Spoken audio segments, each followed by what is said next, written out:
como está? Eu sou o Dr. Fernando Lemos, coloproctologista do Rio Grande do Sul, Brasil, especialista das doenças do intestino, do reto e do ânus. E neste vídeo eu quero responder uma pergunta.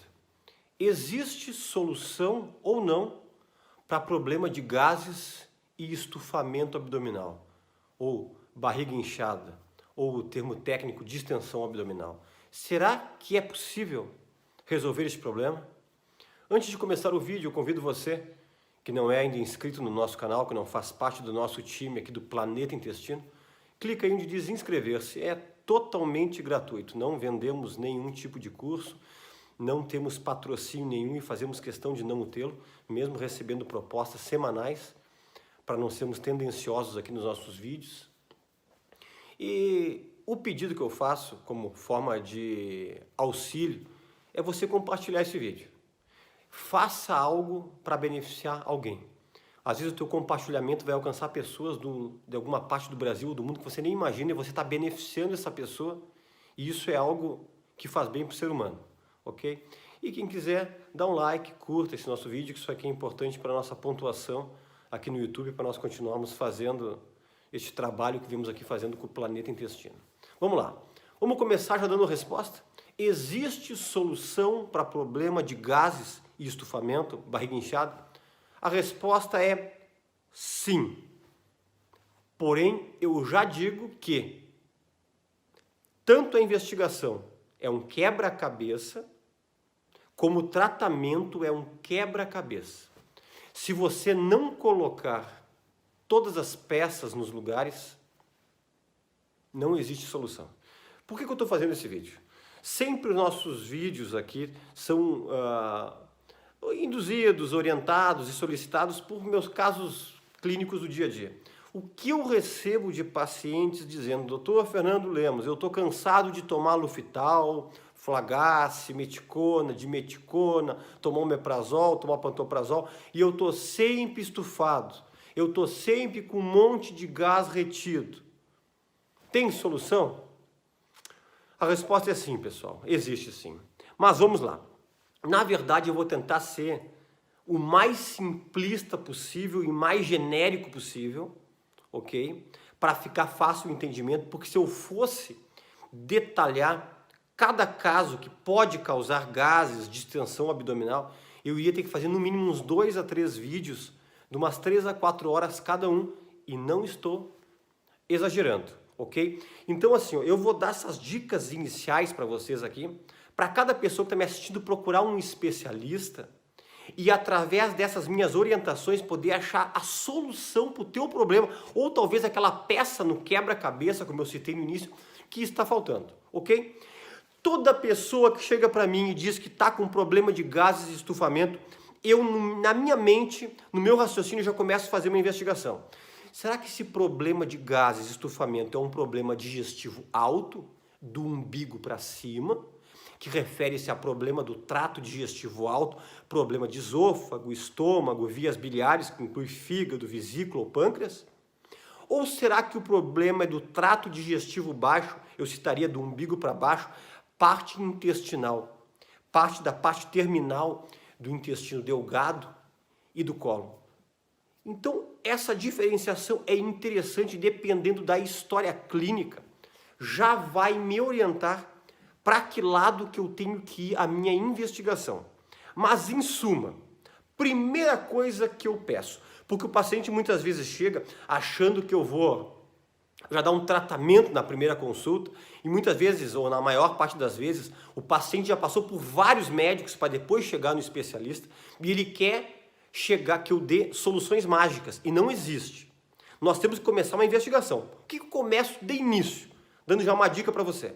Eu começo com uma bateria de exames de sangue, que nesse exame de sangue eu sempre solicito exame para ver se a pessoa não é intolerante à lactose, intolerante ao glúten. Sempre eu solicito isso. Eu sempre solicito enzimas da parte digestiva e pancreática, incluindo TGO, TGP, que são as transaminases, gama-GT, bilirrubinas, para ver como é que é a excreção da bile, amilase, lipase, que são as enzimas da parte pancreática, sempre avalio também os hormônios da tireoide, que tem relação com todo o metabolismo do corpo, ok? Obviamente eu peço uma glicose, eu peço um hemograma, eu peço um funcionamento dos rins, isso aí é rotineiro, né? Sempre solicito também triglicerídeos, um colesterol, porque muitas vezes a pessoa tem problema de fígado, está relacionado com excesso de gordura no sangue, que é triglicerídeos, isso aí se deposita no fígado. Então, uma bateria de exames de sangue completa, ok? Mas eu vou dirigido para a parte de intolerância alimentar e para a parte das enzimas digestivas de fígado, pâncreas e excreção da bile, ok? Isso aí é obrigatório. Veio alguma alteração inicial nestes exames? Alguma alteração da enzima de fígado, enzima de pâncreas? Eu já vou solicitar uma ecografia de abdômen superior, ou às vezes uma tomografia de abdômen superior.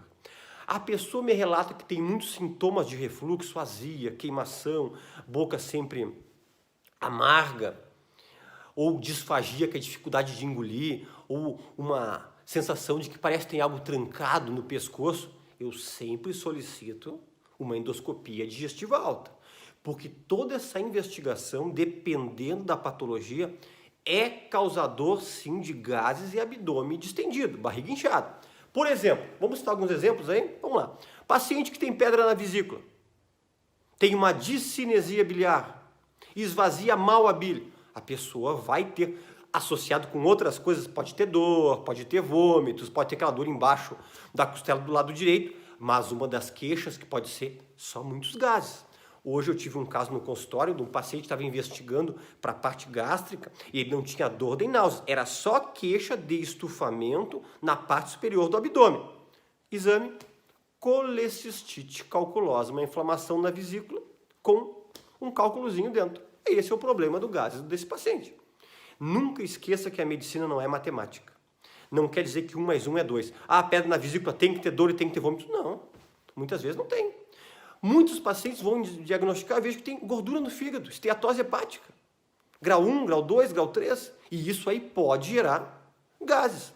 Hiperacidez gástrica. Uma úlcera gástrica dá uma hiperprodução de ácido. Quando esse ácido a mais é lançado no intestino delgado, ele se transforma em gás. Dá uma distensão abdominal. Ok? Pessoa que tem uma hérnia de hiato, que tem refluxo. A pessoa às vezes refere, eu estou sempre eructando, sempre arrotando, ou o contrário, eu eructo muito pouco, eu arroto muito pouco, e muitas vezes não sai por cima, retém na parte digestiva baixa. Como também tem pacientes que já fizeram cirurgias de vesícula e notaram que pioraram a parte de gases depois, ou pacientes que fizeram cirurgia de hérnia de hiato, que é a fundoplicatura de Nissen, é a técnica mais realizada, piorar na parte de gases, ou seja, eu tenho que investigar a parte digestiva alta. Para resumir, para facilitar para a mente de vocês, é um exame de sangue com uma bateria de intolerâncias alimentares e enzimas digestivas, uma ecografia de abdômen superior e uma endoscopia digestiva alta. Ponto. Parte digestiva baixa. O paciente vem dizendo, eu tenho gases, mas eu tenho dor abdominal. Eu tenho gases, mas eu tenho diarreia. Eu tenho gases, mas eu tenho dificuldade para defecar.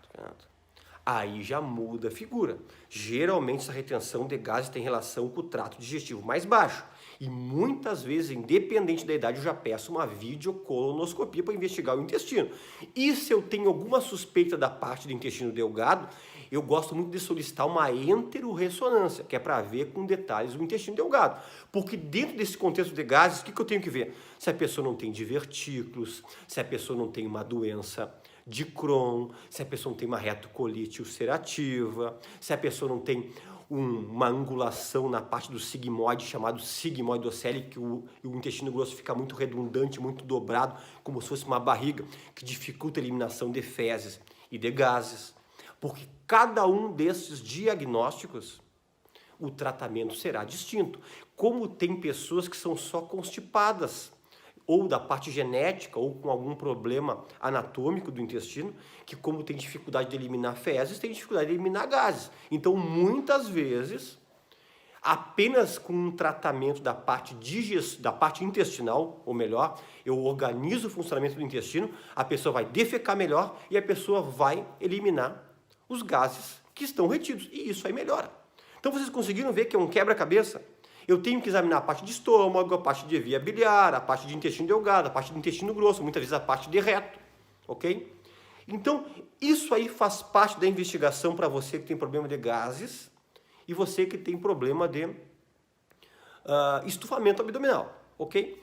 E o tratamento, doutor Fernando Lemos? Também é um quebra-cabeça. Pode ter tratamentos medicamentosos, e quase sempre tem, né? Em alguns casos eu tenho que dar algum protetor gástrico, por um curto prazo de tempo. Outros casos eu tenho que dar um procinético, que é para melhorar um pouco o movimento da parte do esôfago, do estômago, o esvaziamento gástrico-esofágico. Tem pessoas que dizem que come pouquinho e parece que comeram um monte, isso aí chama-se plenitude pós-prandial.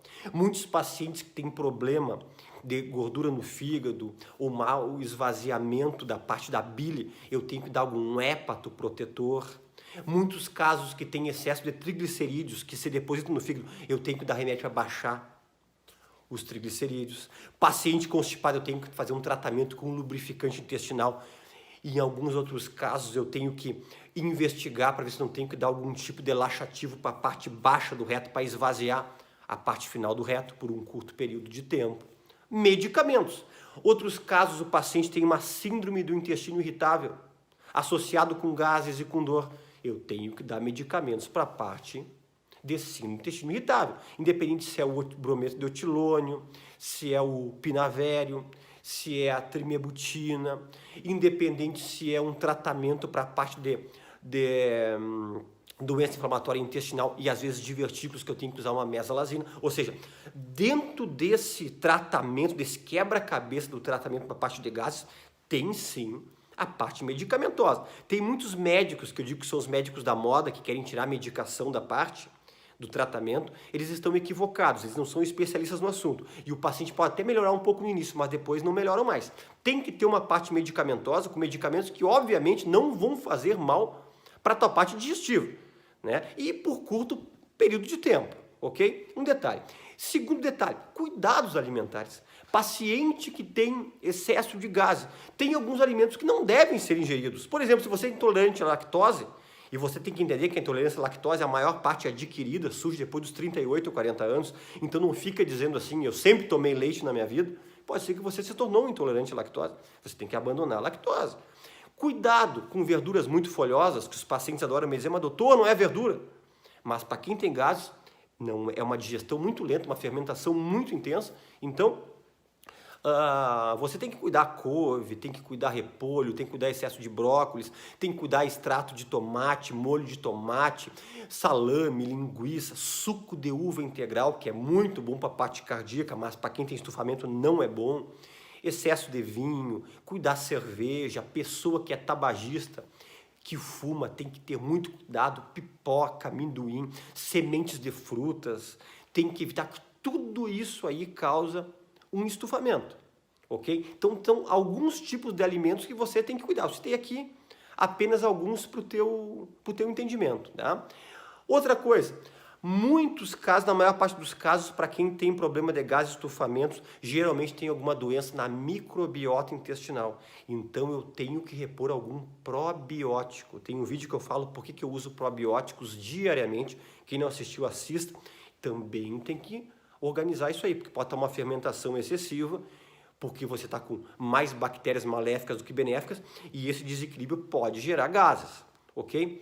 Outro detalhe, caminhadas diárias de 30 minutos, não tem tratamento para gases e para estufamentos se não tiver caminhada diária de 30 minutos, ok? Outra coisa, tem que estar funcionando de forma adequada o teu intestino, nem para mais e nem para menos. Eu tenho que organizar o tratamento da parte intestinal.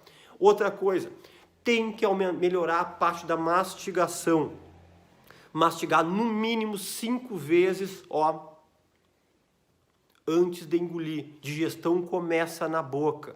E geralmente o pessoal faz a digestão começar no estômago. Isso aí aumenta gases. Não converse muito enquanto está comendo. Isso aí chama-se aerofagia. Né? A pessoa está comendo e conversando, entra muito gás. Isso aí acaba estufando. Evite tomar líquidos durante a refeição. É apenas uma falsa sensação de que você está fazendo a digestão. É um hábito. come e vai bebericando. Mas é para fazer a digestão, doutor. Eu escuto isso todos os dias. Eu disse, é apenas uma falsa sensação, né? Você tem que tomar 15 minutos antes ou 15 minutos após. Com líquido e sólido, você pode chegar até 2 horas a 2 horas e meia a mais de digestão do que se fosse apenas só com sólidos. Então, muito cuidado em relação a isso. Se você quer ser bem correto, após a tua principal refeição, tipo almoço, seria interessante fazer uma caminhadinha e não deitar nos primeiros 30, 40 minutos depois que você comer. É tudo coisas que fazem aumentar a retenção gasosa. Quem tem intolerância a glúten vai ter que abandonar o glúten e no nutricionista e no endocrinologista poder organizar a dieta. Você está entendendo? O que eu quero trazer em relação a esse vídeo aqui não é nem para ficar dando tratamento para ninguém. É para mostrar para você que esse tratamento simplista que você faz não tem resultado. Você vai ter resultado quando você investigar de forma correta e fazer um tratamento de forma correta e colocar cada pecinha no lugar certo. Aí sim tem solução para problema de gases e estufamento. É essa a lição que eu quero deixar nesse vídeo. Me ajuda a compartilhar esse vídeo. Vamos fazer chegar, espalhar para o Brasil e para o mundo. Quem não é inscrito, se inscreva. E se você não esqueceu ainda, deixa um like, curta esse vídeo e até um próximo encontro.